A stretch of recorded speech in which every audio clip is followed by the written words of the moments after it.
Je vais vous raconter l'histoire de Marcus, un homme de 82 ans, originaire de Newark, dans le New Jersey.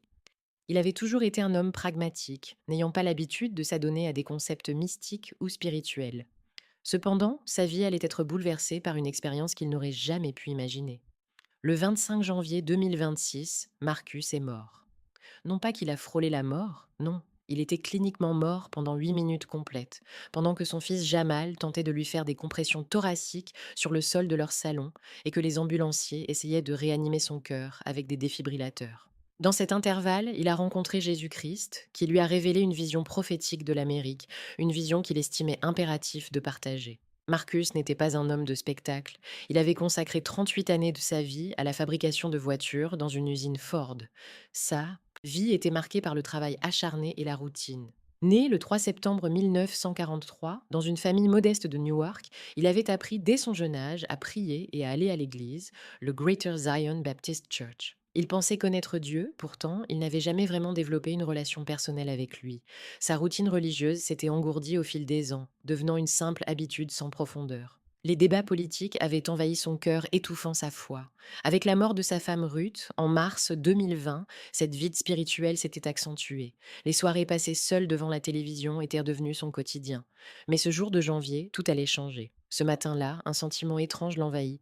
Après un service pas vraiment attentif à l'église, il rentra chez lui pour souffler un peu, mais la lourdeur sur sa poitrine devint écrasante. Il tenta d'appeler à l'aide, mais il se mit à suffoquer. Puis tout à coup, la douleur disparut. Il se retrouva dans une lumière parfaite face à Jésus. Le Christ, avec un regard pénétrant, vit chaque recoin de son âme, chacune de ses faiblesses et de ses imperfections. Au lieu de la honte, Marcus ressentit une paix profonde. C'était un moment de pure lumière et de profonde connexion. Jésus lui confia une mission. Marcus, retourne et dis-leur ce que tu as vu, lui ordonna-t-il. Il lui expliqua que ce qu'il avait à transmettre était urgent, notamment à propos d'un événement dans le futur qui allait secouer l'Amérique.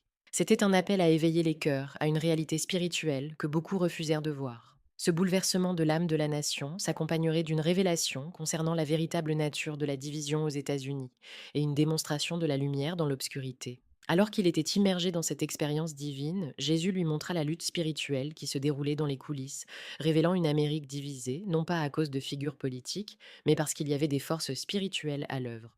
À ce stade, je vous invite à commenter d'où vous regardez cette histoire, car l'expérience de Marcus ne concerne pas seulement lui, mais chaque individu engagé sur ce chemin spirituel. Lorsque la lumière commença à s'atténuer, il comprit que son temps ici était presque écoulé. Il devait retourner dans son corps, mais quelque chose avait changé en lui. Il possédait désormais une mission, porter un message de vérité et d'espoir. Ce jour-là, le 25 janvier 2026, ce ne fut pas seulement un retour à la vie, mais une renaissance spirituelle. Le chapitre 2 se déroule dans l'univers de la révélation et de la prise de conscience spirituelle que Marcus a vécu après avoir quitté ce monde pendant 8 minutes. Pendant ces précieuses minutes, il a non seulement affronté la mort, mais il a aussi été mis en face d'une réalité profonde et souvent ignorée. Jésus lui a montré ce qui se tramait au-delà des apparences, ce qui se passait réellement en Amérique et la signification spirituelle des événements des années à venir. Marcus, en tant qu'homme de 82 ans, avait toujours eu une foi plus rituelle que relationnelle, un aspect qui ne lui avait pas échappé durant sa rencontre avec Jésus. La première leçon qu'il reçut fut celle de la différence entre connaître Dieu et connaître à propos de Dieu. Avant sa mort, il avait suivi une routine de prière et assisté à l'église, pensant que cela suffisait pour être en bonne voie. Cependant, cette rencontre le força à réaliser que sa foi était devenue une décoration, quelque chose de passé inaperçu dans sa vie quotidienne. Lorsque Jésus lui montra l'Amérique, ce n'était pas le pays qu'il voyait à la télévision, mais un pays plongé dans l'obscurité spirituelle. En levant le voile, il vit des créatures d'ombre, des démons qui s'accrochaient aux gens et aux institutions, tiraillant sur les faiblesses humaines telles que la fierté, la peur et le ressentiment. C'était là une révélation troublante, car ces forces invisibles étaient omniprésentes, s'infiltrant dans chaque recoin de la société, y compris dans les églises elles-mêmes. Les gens croyaient qu'ils étaient protégés dans les lieux saints, mais en réalité, beaucoup avaient remplacé l'intimité avec Dieu par une performance religieuse vide.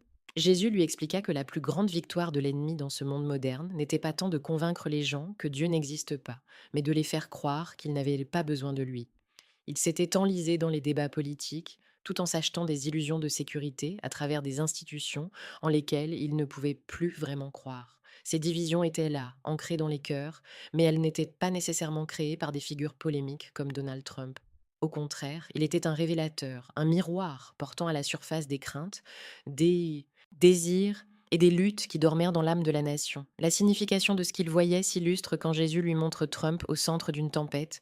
L'énergie autour de lui était duale, un mélange de lumière dorée et d'ombre sombre. Cette vision mettait en lumière le fait que les gens investissaient tant d'émotions, que ce soit d'amour ou de haine, sur cette figure publique. Pourtant, d'une perspective plus élevée, tout cela semblait identique, une consommation qui détournait leur attention de l'essentiel, de leur relation avec Dieu.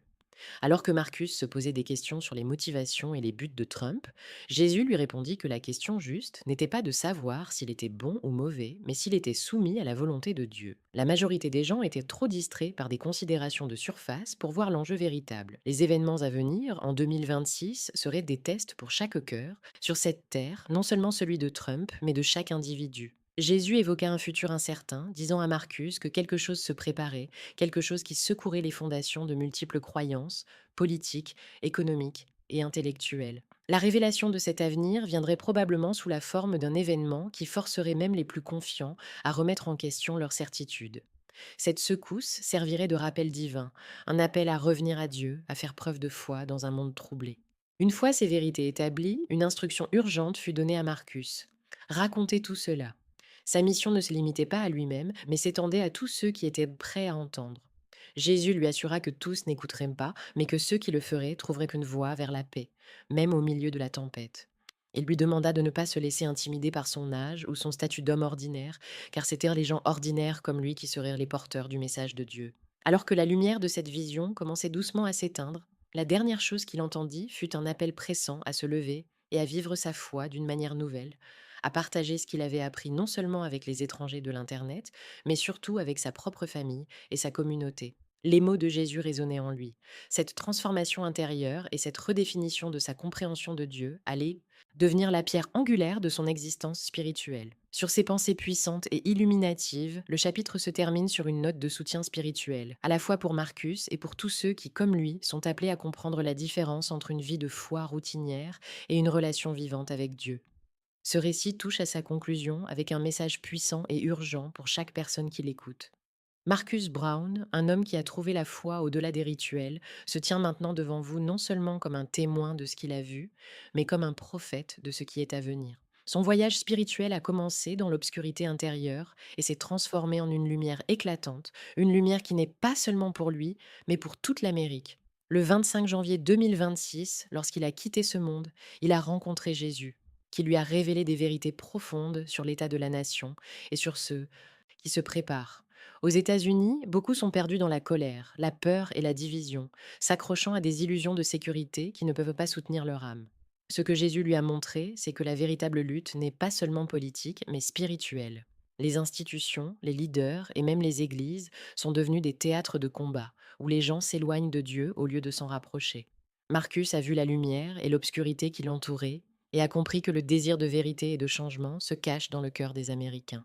Ces révélations ne devraient pas être une source de terreur, mais une opportunité d'éveil. Jésus lui a demandé non seulement de rapporter ce qu'il avait vu, mais de provoquer un changement dans le monde autour de lui en partageant son expérience. Aujourd'hui, l'appel est lancé. Il est temps de cesser de vivre une foi routinière. L'époque de la christianité confortable est révolue.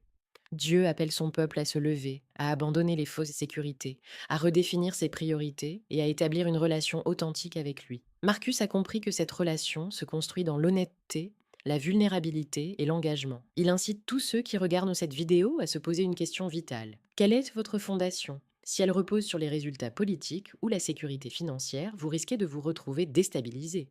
Cependant, si vous construisez votre vie sur Jésus-Christ, dans une relation personnelle, vous trouverez la paix même au milieu du tumulte. Marcus a témoigné de sa transformation après cette rencontre divine. Il ressent maintenant les choses différemment.